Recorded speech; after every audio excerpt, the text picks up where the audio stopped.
Hi, everybody. Shabbat Shalom. I know that Hanukkah comes to an end this evening, and I know it's coming to an end this year with a great deal more complexity than usual. Do you remember the Peter, Paul, and Mary song, Don't Let the Light Go Out?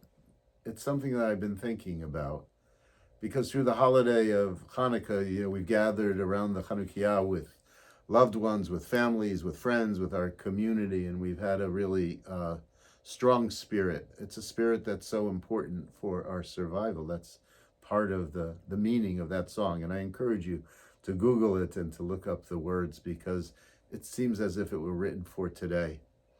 So those lights will go out, and we hope that other lights will be lit.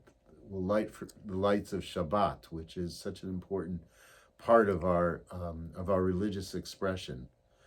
In the Parsha this week, I want to describe something. I read it from Jonathan Sacks, and I read it in a couple other sources.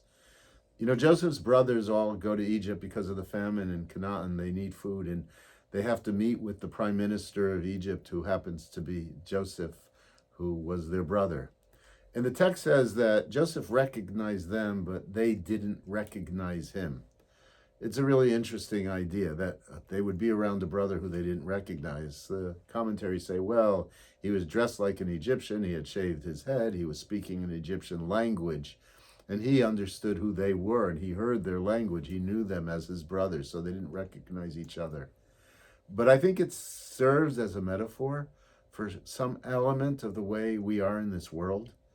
I get the sense that people don't recognize us. That is this. We recognize each of the brothers. We know that this world is made up of many different people.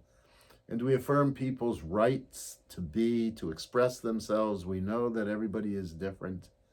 And that's part of who we are and what we are as Jews. And what we would hope is that people could recognize us, realize within us there's a great deal of plurality and a lot of differences, and that we all yet share a common faith, and we share a homeland, and we want to be recognized for that. And the world has a lot of difficulty with that.